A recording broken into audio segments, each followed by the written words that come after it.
Okay, October 31, Tuesday, 2023, last day ng Oktubre. Maraming salamat sa nag-join sa akin sa live, no? At doon sa mga nagkaroon ng mga winner sa anniversary natin na announcement, sasagutin ko po lahat-lahat matapos ho ang ados. Sasagutin ko, bibigyan ko lahat-lahat ng sagot. Maraming salamat sa higit 300 na nanalo. Okay? So, sa rankings po yan at sa mga susunod pa na mga pakulo at mga susunod pa na raffle ni Phoenix Heart dito sa TikTok. Maraming salamat at saka congratulations in advance doon sa mga nagkaroon ng libreng ritual, libreng cleansing at libreng bracelet, etc. Thank you. Dito na muna tayo. Daily episode 2004, 2005, and 2006. First is nobility. The second is protector. And the third, independent. Dito naman tayo sa ganitong usapin, 'di ba? Yung pagiging noble ng isang tao or yung pagiging simple at mapagkumbaba na klase ng tao, kalimitan sila itong marami at malakas kay universe for protection. And at the same time, itong mga taong ito, kayang mabuhay ng mag-isa. Hindi nila kailangan na yung para bang ito yung mga tipo ng tao na nahihiyang humingi ng tulong sa iba, nahihiya na makitira sa ibang tao kasi alam nila kung gaano kahirap na dagdag sa gastusin, dagdag sa alalahanin kung pupunta ka sa isang pamilya na hindi din ganun kaganda yung hanap buhay at sitwasyon. Ito yung mga tipo ng tao na ayaw makaistorbo, ayaw maging dahilan ng disturbo, ayaw makasira ng pamilya. So, kaya sila binibigyan ng sapat na proteksyon dahil sa mga nila sa buhay, yung parang prinsipyo nila sa buhay, 'di ba? Ito yung sarili nilang success, pinaghirapan nila, no? It takes time for them to achieve it. Tapos ito yung protector naman nila is galing sa nature. Ito yung mga sources of energy and power na kusang ibinibigay sa kanila na para bang pusa. No, 'di ba yung pusa well known sa 9 lives. So ganun din yung isang taong noble. Ibig sabihin yan, talagang tatanda siya, tatagal siya sa mundong ibabaw dahil may mission siya. At saka yung mission niya, hindi lang basta-basta mission yon. So, parang pusa, no? May 9 lives siya. So, ito yung panahon na yon na kailangan at kaya niyang gampanan lahat na binibigay sa kanya na pagsubok at kaya niya itong lagpasan ng higit pa sa inaasahan. So, wala tayong magagawa dyan, kundi talagang subukan nyo muna maging humble, maging mapagkumbaba, at maging etc. Kasi ito na yun eh.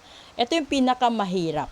Kasi kalimitan sa mga tao mayabang, ma-pride, no? Mapagmataas, yung iba mapanghusga, yung iba pa basta-basta na lang nananakit ng salita na hindi man lang nag-observe kung yung tao bang pinagsalitaan mo ay may pinagdadaan ng problema, hindi man lang nag-observe kung yung tao bang pinapagalitan mo, kaya siguro hindi na halos makafunction yung utak dahil sa gutom, dahil sa pagod, o minsan nasasaktan din siya dahil hindi patas ang pagtrato. May mga ganun kasi nangyayari yung hindi patas na pagtrato sa stepbrothers, stepsisters, yung mga father-in-laws mo, mother-in-law, at yung mga in-laws mo, at the same time, minsan sa cousins mo, within your family circle, minsan sa mga kaibigan din na kinakaibigan ka lang kasi may kailangan sila sa'yo, pagkatapos nun wala na. Marami Ganun din sa kahit sa sa relasyon. Yung gamitan, 'Di ba? May mga ganun eh. So sana, no, mauntog ang dapat mauntog para at least alam nyo na kaya tayo ipinanganak sa mundo mag-isa. Yung iba kambal, iba triplets, pero iba-iba mission nila eh. Doon tayo mag-focus sa isa. Kaya ka ipinanganak mag-isa kasi independent ka sa plano ng Diyos. No? Yung plano lang niya is iluwal ka sa mundo sa pamamagitan ng ina mo. No? Pero kailangan mong lagpasan yung mga pagsubok. Ito na yun. Kaso nga lang, may mga nila lang talaga na hindi nila kayang gampanan ng obligasyon nila bilang ama, bilang ina, bilang anak, pamangkin, magulang, lola, lolo, ganun. So sana, no, kung ano man yung papel nyo sa buhay at sa kasalukuyan, sana man lang maisipan ninyo na tanggalin yung mga ugali na hindi naman kailangan at hindi rin karapat-dapat. Kasi hindi natin alam kung hanggang kailan ng buhay natin. Hindi natin alam kung yung mga mahal natin ba sa buhay, makakapiling natin lagi, di ba? Kaya nga sinasabi minsan, kung bata ka, hindi mo alam bakit lagi tayong kailangan magsabay kumain sa hapagkainan, no? Breakfast, lunch, and dinner. Tapos, hindi natin alam kung bakit nilalambing tayo ng mga magulang natin nung kabataan natin. Para bang nilalaro nila tayo kasi alam na nila na darating ang panahon na hindi ka na nila kayang biruin ng basta-basta kasi may sarili ka ng isip, makakaramdam ka ng hiya, makakaramdam ka ng insecurities. Mag-iiba yung points of view habang lumalaki, habang tumatanda. So, ikaw din bilang anak, no, i-enjoy mo yung araw-araw na magkasama kayo sa kainan. I-enjoy mo yung araw-araw na biruan ninyo, yung mga bonding ninyo, kasi hindi mo rin alam kung hanggang kailan at hanggang saan lang ang panahon at pagkakataon na makapiling mo, magulang mo. Kasi darating din yung araw, iiwanan mo kasi magkakaroon ka ng sariling pamilya, magtatrabaho ka sa abroad. Yung iba naman, wala, simple lang na may mga dahilan kung bakit kayo aalis dahil yan sa pangkabuhayan. So, yung goal dyan is, kahit maging independent ikaw, huwag mong kalimutan din na yung bahagi ng buhay mo kung saan ka nanggaling, ito yun. Ito lahat yun sa first card. Kasi yung kasunod nun is pinoprotektahan ikaw ng Diyos, ng universe, ng lahat-lahat. Kung kaya mo mag-isa. So, huwag kang maging dependent sa asawa mo.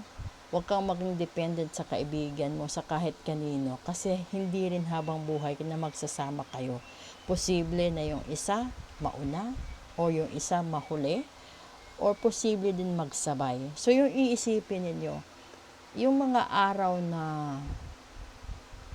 magtampuhan kayo, ay tanggalin nyo yung tampuhan na araw na yun. I-enjoy nyo na lang habang may panahon pa. Kasi sa isang relasyon din, no?